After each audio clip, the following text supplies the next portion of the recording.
আমাদের আজকে থাকছে ফ্রাইড রাইস প্লাস বাটা মাছের তরকারি প্লাস চাটনি। তারপরে যেটা থাকছে সেটা হচ্ছে দোকানের স্টাইলে পেঁয়াজও ভেজে নিলাম। এর সাথে কিন্তু আরও অন্যান্য খাবারও আছে। হ্যালো ফ্রেন্ডস, নমস্কার, গুড মর্নিং সবাইকে। ইলাস ব্লগে স্বাগতম। ইলাস ব্লগে আরেকটি নতুন ব্লগ ভিডিও নিয়ে চলে আসলাম আপনাদের জন্য। কেমন আছেন সবাই? আশা করি ভগবানের কৃপায় ভালোই আছেন। আমিও তো অনেক ভালো আছি। এই তো প্রথমে কিন্তু দেখাচ্ছি ফ্রাইড রাইস। এই যে ফ্রাইড রাইস বানিয়ে নিচ্ছি। ফ্রাইড রাইস বানাচ্ছি হলো কয়েকদিন আগে পোলাওর চালের ভাত রান্না করা হয়েছিল। সেই ভাতগুলো অনেকটাই বেশি হয়েছিল এর কারণ হলো ভাতগুলো একটু নরম হয়ে গিয়েছিল, সেই জন্য কিন্তু আর পোলাও করা হয়নি। কারণ নরম ভাত দিয়ে কিন্তু পোলাও করা যায় না। এরপরে কিন্তু আবার পোলাওর চাল দিয়ে ভাত রান্না করে সেইগুলো দিয়ে পোলাওটা বানানো হয়েছে। আর এই যেগুলো ভাত আগে রান্না করা হয়েছিল একটু সামান্য একটু নরম হয়ে গিয়েছিল, ওগুলো কিন্তু আমরা ডিপ ফ্রিজে রেখে দিয়েছিলাম, যে পরে ফ্রাইড রাইস বানিয়ে তারপরে খাবো। আর আমাদের ছেলে মেয়ে যারা আছে ওরা তো খুবই পছন্দ করে ফ্রাইড রাইস। আমাদেরও মোটামুটি খুবই ভালোই লাগে। আর পোলাওর চালের ফ্রাইড রাইস তো খুবই ভালো হয়। ওইগুলোই কিন্তু বানিয়ে নিচ্ছে আজকে সকালে। সবাই কিন্তু খাবো এইগুলো। আজকে আর রুটি হবে না, এই ফ্রাইড রাইস দিয়েই ব্রেকফাস্ট হয়ে যাবে। এই তো তারপরে রান্না করছি হলো বাটা মাছের তরকারি। আর বাটা মাছের তরকারিও কিন্তু হালকা পাতলা ভাবেই রান্না করব। বাটা মাছের তরকারি রান্না হবে আলু, ডাঁটা আর হলো ধুন্দুল। গরমের মধ্যে এইরকম হালকা পাতলা খাবার খেতে কিন্তু খুব ভালো লাগে। ওই তো দেখেন এই যে ডাঁটা, ধুন্দুল, আলু এগুলো কিন্তু দিয়ে দিচ্ছি। আর মাছগুলো আমি আগেই ভেজে নিয়েছি, ওগুলো আর আপনাদের সাথে শেয়ার করিনি ভাজাটা। এখন এই যে তরকারি রান্নাটা আপনাদের সাথে শেয়ার করছি। আর বাটা মাছগুলো কিন্তু অনেক বড় বড় ছিল, আপনাদের দেখাবো একটু পরেই। মাছগুলো অনেক সুন্দর করে ভেজে নিয়েছি, কারণ বাটা মাছ এইসব মাছ কিন্তু একটু ভালো ভাজা না হলে খেতে ভালো লাগে না, সেই জন্য কিন্তু একটু ভালো করে ভেজে নিই। ওই যে বাটা মাছগুলো ভাজা হয়ে গিয়েছে। তারপরে যে একদিকে কিন্তু চাটনিও দিয়ে দিয়েছি বসিয়ে। আর এই গরমে একটু চাটনি না হলে কিন্তু চলে না। খাবার শেষে পরে একটু চাটনি থালায় নিলে কিন্তু খেতে খুবই ভালো লাগে, চেটে পুটে খেতে খুবই ভালো লাগে। আর তারপরে চাটনিটা কিন্তু প্রতিদিনই হচ্ছে, ডালও হচ্ছে প্রতিদিন। ডাল, চাটনি এগুলো ছাড়া মনে হচ্ছে খাওয়াই হয় না এই গরমে। গরমে আমার কিন্তু ডাল, চাটনি এগুলো খেতেই খুব ভালো লাগে। আমি, আমার মেয়ে, ও কিন্তু খুবই ভালোবাসি। এই তো এই যে চাটনি হয়ে গিয়েছে। এখন যেটা করছি সেটা কিন্তু এই যে মিষ্টি আলু সিদ্ধ দিচ্ছি। মিষ্টি আলু সিদ্ধই কিন্তু আজকে আমাদের সন্ধ্যাকালে নাস্তা হবে এগুলো দিই। আর এই মিষ্টি আলুগুলো হচ্ছে একদম ছোট ছোট লাল টকটকা, ভিতরেও কিন্তু লাল, একটু গাজরের মতো লাল লাল। আর এই মিষ্টি আলু কিন্তু নতুন দেখলাম, এতটাই টেস্টি, একদম মিষ্টি এই মিষ্টি আলুগুলো। এই ধরনের মিষ্টি আলুগুলো কে কে খেয়েছেন তারা আমাকে একটু কমেন্ট করে জানাবেন। ভিতরেও কিন্তু একটু লাল লাল, সেদ্ধ খেতে খুবই ভালো। আর যদি পোড়া খাওয়া যায় তাহলে তো একদমই মজা। ওই দেখেন কত সুন্দর, একদমই ছোট ছোট আলু এইগুলো। আর বড় বড় মিষ্টি আলুগুলো কিন্তু খেতে বেশি টেস্টি হয় না, ওগুলো শুধু আমরা রান্না করে খাই, বড় বড় মিষ্টি আলু যেগুলো ওগুলো। আর এদিকে আমার বাটা মাছের তরকারিটাও কিন্তু হয়ে গিয়েছে। তেমন কড়াভাবে এই তরকারিটা রান্না করলাম না, বেশি মশলা দিয়েও রান্না করলাম না, কারণ এত গরমে বেশি মশলা দিয়ে খাওয়াটা কিন্তু ঠিক হবে না, সেই জন্য তেমন মশলা দিয়েও রান্না করছি না। একদম হালকা পাতলা রান্নাটাই করছি। আর সকাল থেকেই তো দেখলেন ফ্রাইড রাইস প্লাস বাটা মাছের তরকারি প্লাস চাটনি। এর আগে কিন্তু ডালও রান্না করে নিয়েছি। আর তারপরে এর সাথে থাকছে হলো আজকে রাতের রেসিপি, যেটা সেটা হচ্ছে দোকানের স্টাইলে পেঁয়াজটা ভেজে নেব একদম মজা করে। আর অনেকগুলো ডাল এগুলো কিন্তু বাটা বুটে সব হয়ে গিয়েছে, রাতে শুধু ভেজে নেব। এই তো আমার দুপুরে রান্না বান্না শেষ, সব কিছু রান্নায় কমপ্লিট হয়ে গিয়েছে। এখন এই যে আমি চুলাটা ভালো করে পরিষ্কার করে নিচ্ছি। আলু সেদ্ধটা বাকি আছে, এখনও হয়ে সারে নাই।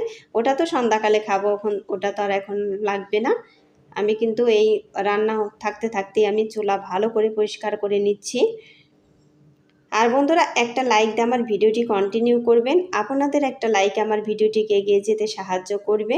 আর ভিডিওটি স্কিপ না করে পুরোটাই দেখবেন। আশা করি ভগবানের কৃপায় অনেক ভালোই লাগবে। আর আমার চ্যানেলে নতুন হয়ে থাকলে একটা সাবস্ক্রাইব করে পাশে থাকা বেল আইকনে ক্লিক করে দিবেন, তাই নোটিফিকেশন চলে যাবে সবার আগে আপনার কাছে। আর একটা সাবস্ক্রাইব করে বন্ধু হয়ে আমার পাশে থেকেও যেতে পারেন।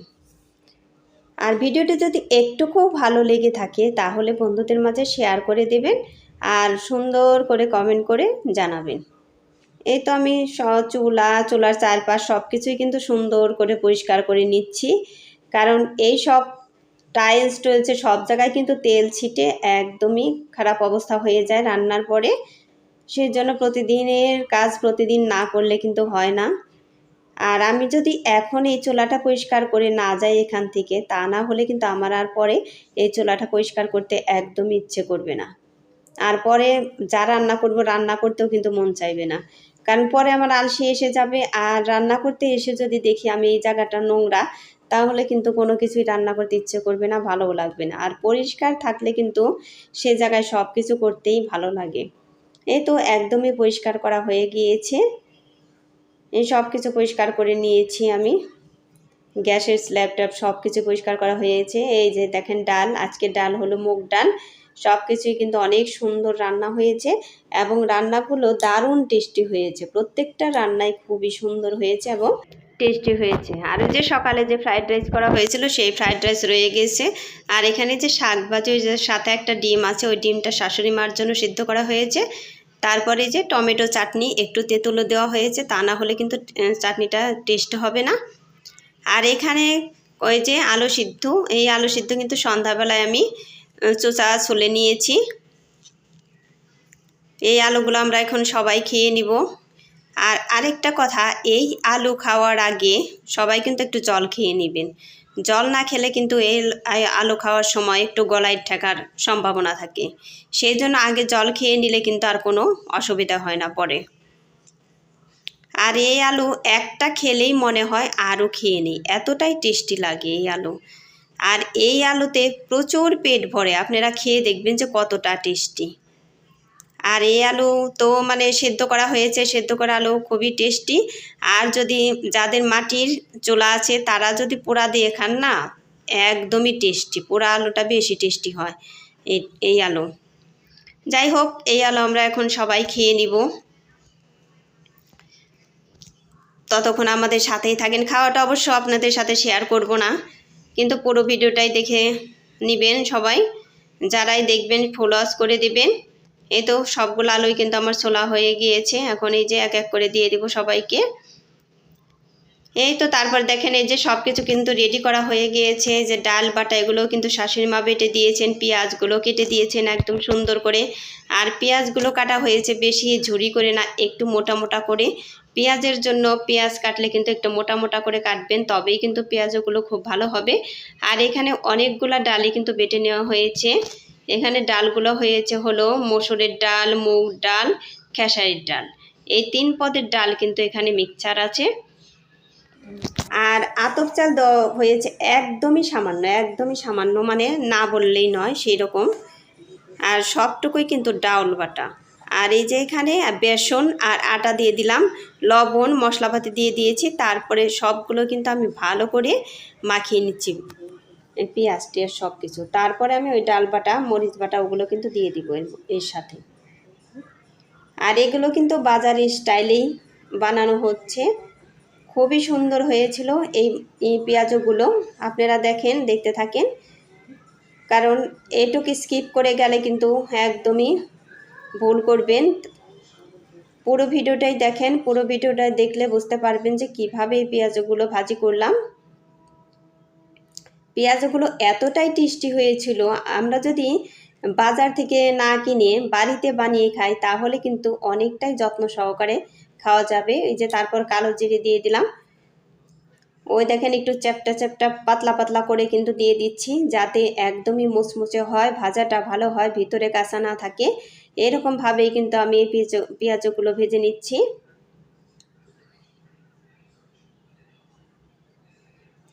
আর বাজার থেকে কিনে এনে খেলে ওগুলো কিন্তু একদমই যত্ন সহকারে বানায় না তারা।